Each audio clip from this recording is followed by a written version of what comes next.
south tonight at 9:30 when we pay a visit to the sorely missed Savannah, where Paige must face the ghosts from her past.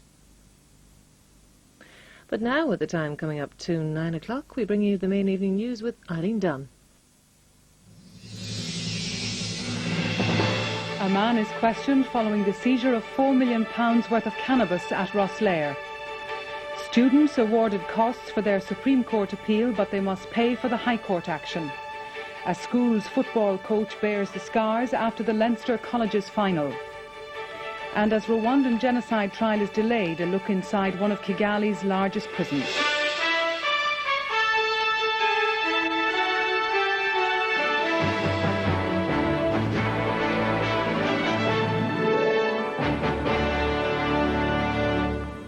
Good evening. A 28-year-old man from County Louth is being questioned at Wexford Garda station tonight following the seizure of nearly £4 million worth of cannabis resin. The drugs were concealed in the tank of a refrigeration unit on a lorry which had just arrived in Rosslare on a ferry from France. Members of the Customs National Drugs team were waiting for the Pandoro container ferry when it berthed in Rosslare just before 9 o'clock this morning after coming from Cherbourg.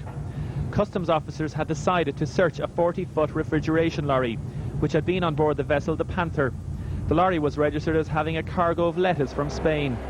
After a 4-hour search, customs officers found that the tank on the underside of the lorry, which contains fuel to work the refrigeration unit, had been altered. A false partition inside this belly tank was found to contain 384 kilos of cannabis resin. The drugs were divided into quarter-kilo bars and stored in cellophane and plastic bags. Customs officers stressed they were not working on a tip-off and had absolutely no prior knowledge the lorry contained drugs.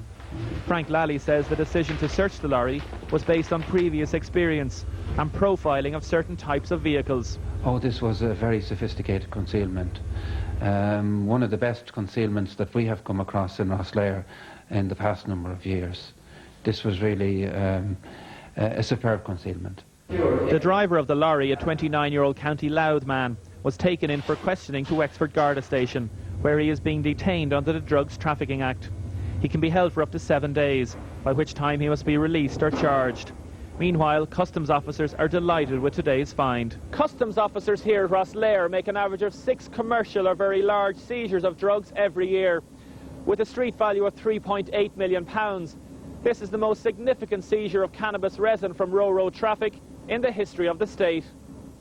Gardaí in County Cork have been granted a 48-hour detention order for the Spanish trawler the Seahorse, which was involved in yesterday's fatal collision in which an Irish skipper died.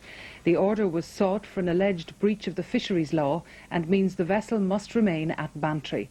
7 Spanish and 11 Portuguese crew members are being questioned by officials from the Department of the Marine. At Bantry District Court this afternoon, Judge Brendan Wallace granted the 48-hour detention order under the Fisheries Act. The UK-registered Spanish vessel will remain in the harbour for 48 hours. Meanwhile, the investigation into the circumstances surrounding the collision of the Irish and Spanish vessel is underway. We will also be having our own members from the Technical Bureau. They're coming down this evening. They'll also carry out an examination there. And we also have assistance from the naval authorities. Tomorrow morning, early, a post-mortem will be carried out in Cork University Hospital. In Castletownbere today, Redmond Kelly from Inishmore, who was one of the Irish crew members on board the Exodus, said that the vessel was hit on the starboard side, but that he didn't know how the accident happened. Local fishermen also expressed their sadness and shock at the death of the 42-year-old skipper Danny O'Driscoll from the town. We have been saying that tragedies have been